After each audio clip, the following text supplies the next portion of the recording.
그럼 저희는 본격적으로 와일드카드 리뷰부터 진행해 보도록 하겠습니다. 먼저 이 경기 차저스와 텍산즈 경기, 이 경기부터 한번 다뤄보도록 할게요. 저는 생각보다 이 경기가 좀 빨리 기울었다라는 생각이 들어요. 사실 초반에 빼고는 금방 기울었던 것 같습니다. 텍산스 디펜스가 사실은 다 했다고 저는 생각을 하고요. 경기 초반에 이제 텍산스 오펜스가 뭐 펌블도 하고 인터셉션도 던지고 좀 두 개의 치명적인 턴오버를 남발하고 오펜스 리듬을 찾지 못할 때 이 텍산스 디펜스가 차저스 오펜스를 정말 완벽하게 틀어막아줬습니다. 이날 텍산스는 차저스 리시버들과의 매치업에 자신이 있었습니다. 그래서 맨커버리지 비중을 굉장히 높게 가져왔고요.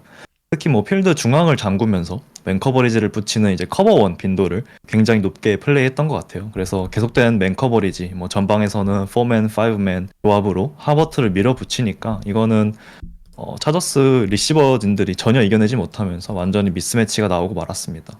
버트는 뭐 프레셔에 계속해서 시달리면서 타이트한 윈도우, 더블 커버리지에 공을 계속해서 던져야만 했고요.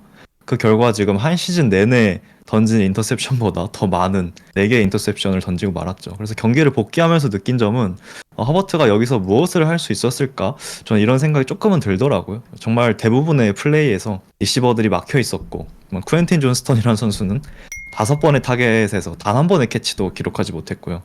물론 이제 루키 맥콘키가 9개 17 리시빙 야드를 기록하긴 했지만 혼자 힘으로는 사실 역부족이었죠. 그래서 차저스는 이번 시즌 내내 좀 불거져 왔던 이 웨폰의 어떤 재능 문제, 이게 가장 두드러졌던 경기가 아니었나 싶습니다. 저도 말씀해주신 내용에 전적으로 동의를 하고 있고요. 반대로 그럼 텍산즈 오펜스는 어땠을까를 살펴보면은 사실 1쿼터와 2쿼터 초반까지만 해도 좀 침체된 감이 없지 않았어요. 이제 그런 부분들이 이런 위닝 프로바빌리티를 계산하는 데 있어서 좀 드러나기도 하는데, 그럼에도 불구하고 일단 차저스의 실수로 인해서 리드를 연장할 기회를 계속 얻었지만 못 살린 부분도 영향을 끼쳤고, 결국에는 스트라우드가 해결하기 시작했어요. 특히 지금 장표에도 적으셨지만 이 스냅 실수가 있었는데 이게 결국은 살려서 제비 허친슨에게 멋지게 연결이 됐죠. 진짜 이 장면이 이 경기의 백미가 아니었나라는 생각이 들고 있는데, 결국에는 이러한 멋진 플레이로 인해서 어떤 혈이 뚫리고 전반이 끝나기 전에 점수를 추가하면서 경기를 주도하기 시작했어요. 반면 차저스 같은 경우에는 턴오버로 인해서 경기 흐름을 되살릴 기회를 잡지 못했죠. 이 텍산즈의 헤드코치인 드미코 라이언스의 프레셔 설계도 굉장히 저는 칭찬할 만한 부분이라고 생각을 하는데, 허버트의 드랍백 중에 5할에 달하는 프레셔가 기록이 됐어요.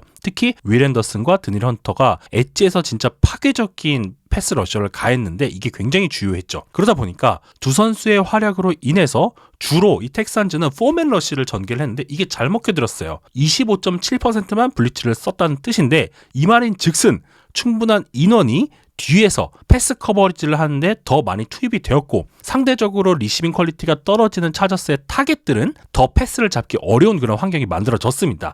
사실 이 텍산즈의 블리츠는 덴버 브론코스나 미네소타 바이킹스나 뭐 이런 팀들처럼 막 굉장히 복잡한 설계가 들어가는 것은 아니거든요. 처음부터 블리츠를 할 거면 5명을 전방에 배치를 하고요. 바로 앞에 있는 선수들과, 그러니까 오라인과 1대1 매치업을 강제를 해요. 이후에 스턴트를 더하거나 엣지가 방향을 자유롭게 설정하게 해주는 그런 설계를 해주는데, 해당 경기에서도 이게 잘 먹혔어요. 그리고 장표에 나와 있듯이 코너백 카마리 라시터와 데릭 스탠리 주니어가 이 주전 코너백들이 정말 좋은 활약을 펼쳤기 때문에 이런 추가 인원이 투입된 패스 러시도 충분히 가능했죠. 그리고 허버트가 라시터를 겨냥했을 때 패서 레이팅이 0이 나왔거든요. 그 정도로 라시터는 이번 경기에서 너무 좋은 활약을 펼쳤습니다. 또한 이 오펜시브 코디네이터인 바비 슬로익이 사실 시즌 내내 좀 오펜시브 콜링으로 좀 비판을 많이 받았었거든요. 좀 너무 타깃들을 제대로 못 살린다, 너무 천편일률적이다, 이런 비판을 많이 받았었는데, 이번 경기에서는 그래도 후반으로 들어가면서 어떤 기존의 플레이 콜 패턴을 벗어난 이런 부분들도 굉장히 주요했다라는 생각이 들고 있습니다. 말씀해주신 그 스트라우드의 스냅 실수, 그리고 34야드 이 허친슨 패스로 완전히 분위기가 확 넘어갔던 것 같아요. 그래서 뭐 텍산스 디펜스는 사실 뭐 차저스 오펜스 완전 압도했다라고 보시면 될 것 같고, 말씀해주신 것처럼 양쪽 엣지가 그리고 양쪽 코너백이 정말 완벽한 활약을 해주면서 이 경기는 사실상 너무 빠르게 좀 결정이 난 것 같다, 저도 그렇게 생각을 하고 있습니다. 맞습니다. HK식님께서 말씀해 주신 것처럼 허버트 같은 경우에는 이번 시즌 인터셉션 3개밖에 안 던졌어요. 진짜 턴오버에 있어서 진짜 완벽한 그런 모습을 보여준 시즌이었는데, 결국에는 떨어지는 리시빙 코어들의 탤런트, 특히 쿠인틴 존스 같은 선수들을 어떻게 해야 되나 싶을 정도인데, 이 선수의 미래도 진짜 우려가 되더라고요. 여기에 더해서 아무래도 이 카마리 레시토 같은 선수들의 활약이 너무 좋다 보니까, 이 보로크 능력이 너무 뛰어나다 보니까 이번 경기에서는 정규 시즌에 보여줬던 그런 장점들이 전혀 드러나지 않은 그런 경기가 되었다. 그래서 결국 이렇게 실패하고 말았다라고 보시면 좋을 것 같습니다.